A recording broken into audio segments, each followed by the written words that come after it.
1월 14일 새벽 예배를 시작하겠습니다. 사도신경으로 우리의 신앙을 고백하시겠습니다. 나는 전능하신 아버지 하나님 천지의 창조주를 믿습니다. 나는 그의 유일하신 아들 우리 주 예수 그리스도를 믿습니다. 그는 성령으로 잉태되어 동정녀 마리아에게서 나시고 본디오 빌라도에게 고난을 받아 십자가에 못 박혀 죽으시고 장사된 지 사흘 만에 죽은 자 가운데서 다시 살아나셨으며 하늘에 오르시어 전능하신 아버지 하나님 우편에 앉아 계시다가 거기로부터 살아있는 자와 죽은 자를 심판하러 오십니다. 나는 성령을 믿으며 거룩한 공교회와 성도의 교제와 죄를 용서받는 것과 몸의 부활과 영생을 믿습니다. 아멘. 다 함께 찬송가 80장 찬양하시겠습니다.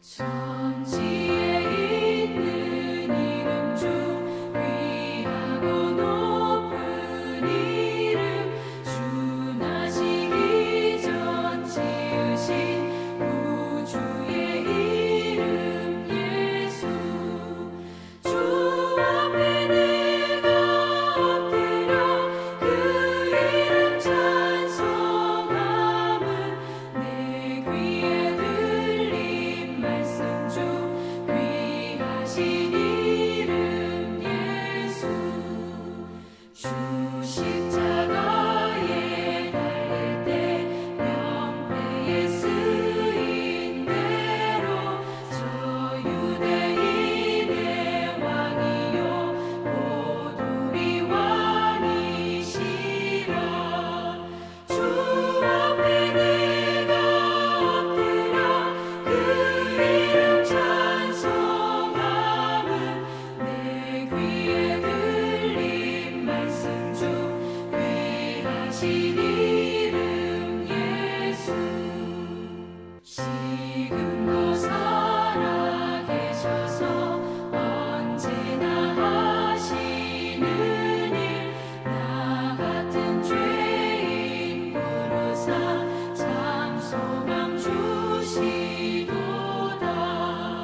주 앞에 내가 엎드려 그 이름 찬송함은 내 귀에 들린 말씀 중 귀하신 이름 예수 주 예수께서 영원히 어제나 오늘이나 그 이름으로 우리에게 상복을 내리신다 주 앞에 내가 엎드려 그 이름 찬송함은 내 귀에 들린 말씀 중 귀하신 이름 예수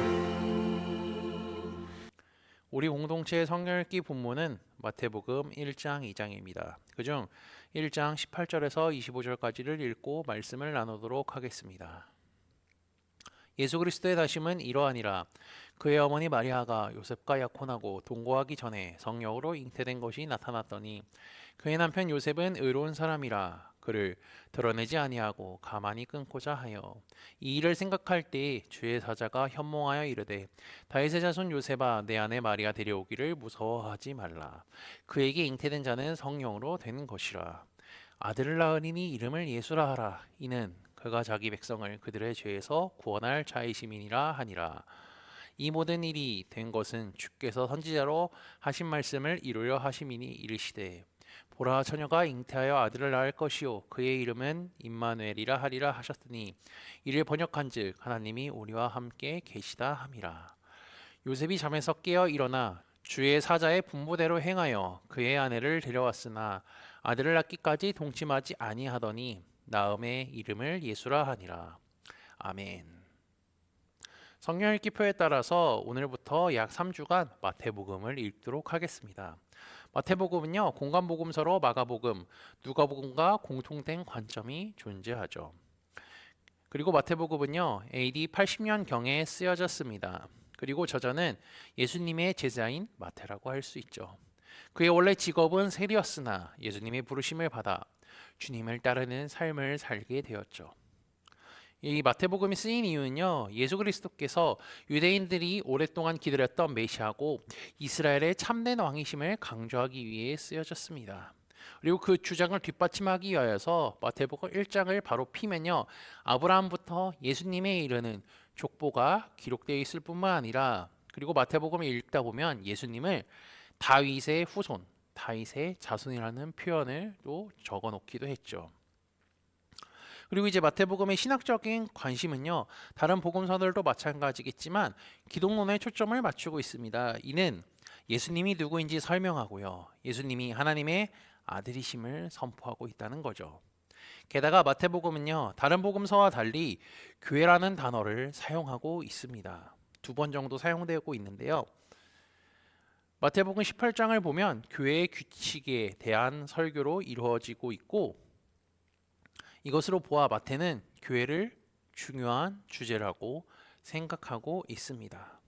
이 정도 설명을 듣고요, 마태복음을 읽으면 더 깊은 이해가 되실 뿐더러 예수님이 어떤 분인지에 대한 정리도 쉽게 하실 수 있으실 겁니다. 자, 마태복음을 처음 폈습니다. 신약 성경의 맨 처음이죠. 피면 머리가 아픕니다. 왜냐하면 족보가 등장하기 때문이죠. 1절부터 17절까지 예수님의 족보에 대해 나와 있는데, 족보를 쭉 보시면 수많은 이름들 중에 우리에게 익숙한 이름들이 많이 등장합니다. 족보를 통하여서 예수님은 아브라함의 후손이며 다윗의 후손임을 확인시키고, 그리고 예수님이 육적으로 왕의 혈통임을 이야기하고 있죠. 게다가 아브라함부터 다윗까지 14대고요, 다윗부터 요시아까지 14대, 그리고 여고냐부터 예수님까지 14대로 나눌 수가 있습니다. 이스라엘과 고대근동에서는 7과 14는 매우 중요한 숫자였죠. 7이야 지금도 많은 사람들이 잘 알고 있듯이 따로 설명할 필요가 없는 숫자입니다. 그럼 14는요, 그 7인 2번이나 이제 겹치는 것이기 때문에 아주 중요한 숫자라고 하죠. 그리고 또한 14는 이제 3번이 겹치잖아요. 그것은요, 시간의 완전한 성취를 의미한다고 할 수가 있습니다. 첫 14대는 다윗에 와서 정점을 이룹니다. 그리고 두 번째 14대는요, 바벨론에 의한 예루살렘의 파멸로 끝나서 하락세가 되죠. 그리고 마지막 14대는 예수님으로 와서 끝이 납니다. 이로써 예수님의 오시는요, 구약 성경의 완성일 뿐만 아니라 이스라엘 역사의 완성이라는 의미를 갖게 됩니다. 마태복음 1장은 족보가 등장해서 보기 싫고 이런 게 쓸데없이 왜 적혀 있나 생각할 수 있지만, 그 참뜻을 알게 되었을 때는 하나님께서 마태를 통해 족보를 쓰시게 하신 이유를 우리는 쉽게 깨달을 수가 있을 것입니다. 족보의 내용이 나오고요, 그 다음 예수님의 탄생의 과정이 18절에서 25절에 기록되어 있습니다. 마리아가 요셉과 약혼하고 그의 집으로 들어가기 전에, 이것은요, 즉 약혼하고 1년이 되기 전이라는 것입니다. 그녀는 성령으로 예수님을 잉태하게 되죠. 그리고 이 소식을 요셉에게 전합니다. 남편이기 때문이죠. 근데 요셉은 어떠한 행동을 했을까요? 그의 남편 요셉은 의로운 사람이라 그를 드러내지 아니하고 가만히 끊고자 하여. 요셉은 지금 천사의 예고를 듣기 전이기 때문에 다른 남자의 아이를 임신한 마리아를 내보내려고 했습니다. 조용히 내보낸다는 것은요, 이혼 증서를 써주고 가능한 조용하게 이혼해 줌으로써 그녀로 하여금 임신케 한 남자와 결혼을 할 수 있는 길을 열어주려고 했기 때문이죠. 이런 요셉의 마음은요, 성경은 그를 의로운 사람이라고 표현할 수 있습니다.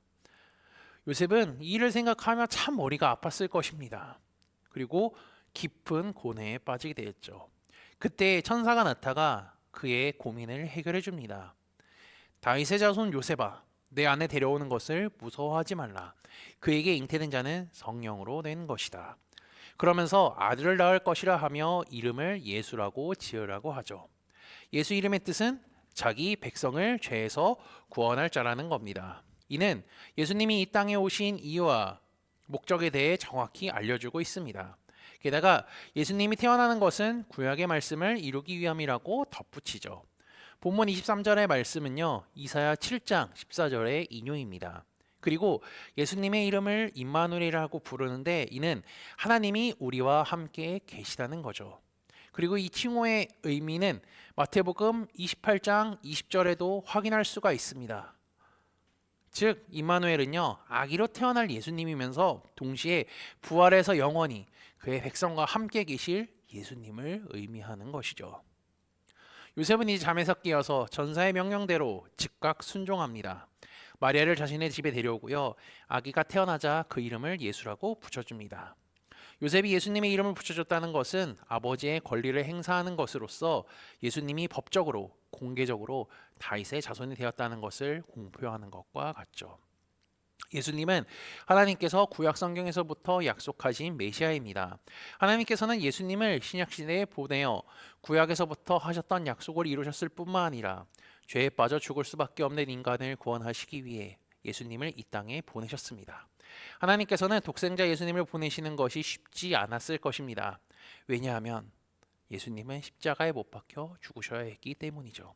그럼에도 불구하고 예수님을 보내셨다는 것은 그만큼 우리 인간을 너무나도 사랑하셨던 것입니다. 하나님은 모든 사람이 죄에 빠져 하나님과 막혀있는 관계로 살지 않기를 원하시기 때문입니다. 예수님의 십자가 보혈을 통하여서 하나님과 우리의 죄로 맡긴 담을 허물어 주시고 자녀 삼아 주신 분이 하나님이십니다. 마태복음의 첫 장을 폈는데요, 벌써부터 하나님의 깊은 사랑, 하나님의 크신 사랑이 느껴지는 것 같습니다. 마태복음을 통해 예수님이 어떤 분인지 어떠한 일을 하셨는지 알 뿐만 아니라 하나님께서 인간을 향한, 아니 나 그리고 우리 형제자매들을 향한 크신 사랑을 느끼며 살아가시기를 주님의 이름으로 축복합니다. 다 함께 찬송가 515장 찬양하시겠습니다.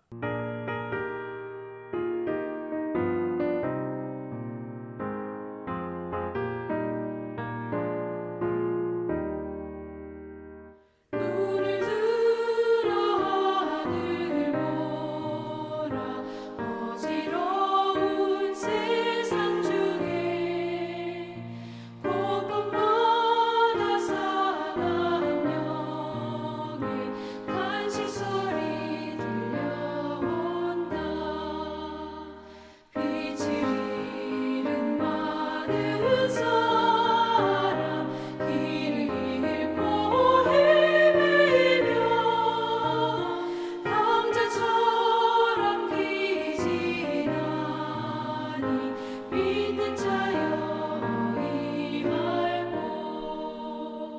눈을 들어 하늘을 보라 어두워진 세상 중에 외치는 자 많고 많은 생명수는 말라서라 죄를 대속하신 주님 선한 일꾼 찾으시나 대답하리 어디 있나 믿는 자여 어이할꼬. 눈을 들어 하늘 보라 살아계신 주 하나님 약한 자를 부르시어 하늘 뜻을 전하셨다. 생명수는 홀로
다 함께 기도하시겠습니다. 오늘 하루도 주님께 찬양과 경배로 하루를 시작할 수 있게 하심에 감사합니다. 주께서 베푸신 은혜와 사랑을 생각하면 우리의 입술에선 자연스럽게 감사의 고백이 나올 수밖에 없음을 기억합니다. 매일매일 주의 사랑과 은혜를 기억하며 살아가는 우리가 되게 인도하여 주옵소서. 예수님께서는 이 땅에 오시어 구약의 말씀을 성취하셨고 죄에 빠진 모든 사람을 예수님을 통해 구원해 주신다고 하셨습니다. 하나님께서는 사랑하는 독생자를 보내시는 것이 쉽지 않았지만 그만큼 인간을 사랑하신다는 것을 우리는 말씀을 통해 배웠습니다. 우리가 날마다 주님의 사랑을 느끼며 하나님 아버지를 더욱 사랑하는 우리가 되게 하옵소서. 지난주 말씀을 기억하며 기도합니다. 하나님의 친구는 구별된 사람과 함께 하신다는 것을 잊지 않게 하옵소서. 하나님을 섬기는 사람, 하나님의 말씀을 순종하는 사람들과 함께 살아갈 뿐더러 하나님과 동행하는 삶을 산다는 것을 기억하게 하시고 우리도 늘 주님의 말씀을 믿고 순종할 뿐만 아니라 하나님을 믿는 자녀들과 교제하며 살아가게 인도하여 주옵소서. 예수 그리스도의 이름으로 기도합니다. 아멘. 이 시간 합심으로 기도할 제목들을 나눕니다. 먼저 깨어있는 신앙과 하나님 나라를 사모하고 주님의 다시 오심을 기다리며 살도록 기도하시고 지금 당하고 있는 어려움을 극복할 수 있는 믿음과 지혜를 위해 기도하시기 바랍니다. 교회를 이끌어 가시는 사랑하는 담임 목사님과 사역자들을 위해 기도해 주시기 바라며 오늘 진행되는 로마서 말씀 세미나를 위하여서 소그룹원들을 위해 환우의 건강과 회복을 위해 각자 가지고 계신 기도의 제목들을 놓고 기도하시기를 바라며 오늘도 주 안에서 승리하십시오.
주님